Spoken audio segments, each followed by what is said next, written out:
Hello అండి, 1 metre క్లాత్తో piping క్లాత్ని ఎలా కట్ చేసుకోవాలో చూసేద్దాం. క్రాస్ కటింగ్లో ఇలా ట్రయాంగిల్ షేప్లో అయితే పెట్టాలి. నెక్స్ట్ ఇంకొకసారి కూడా అలానే మడత పెట్టాలండి. సో ఈ కార్నర్ దగ్గరికి ఆ కార్నర్ నుండి ఉన్నది ఇలా ఒకసారి మడత పెట్టాలి. మరొకసారి కూడా ఇలా మడచాలండి. సో ఇలా మడిచిన తర్వాత మిడిల్లో ఒక స్టిచ్ అయితే వేసుకోవాలి.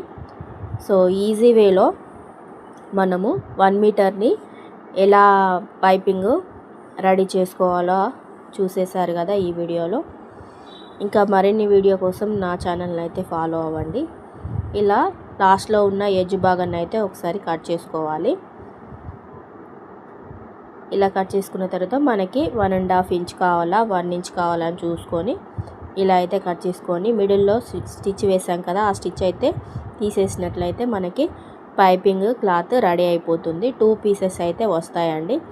2 పీసెస్ని ఒకసారి యాడ్ చేసుకున్నట్లయితే మనకి టోటల్ బ్లౌజ్కి మనకి ఇదైతే యూజ్ అవుతుంది, సరిపోతుందండి.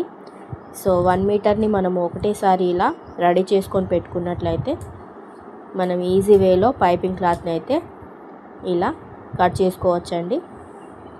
ఒకటైతే మనకి ఒక బ్లౌజ్ అవుతుంది. సో ఈ వీడియో నచ్చినట్లయితే చిన్న లైక్ చేయండి. మరిన్ని టిప్స్ కోసం ನನ್ನ ఛానల్ అయితే ఫాలో అవ్వండి.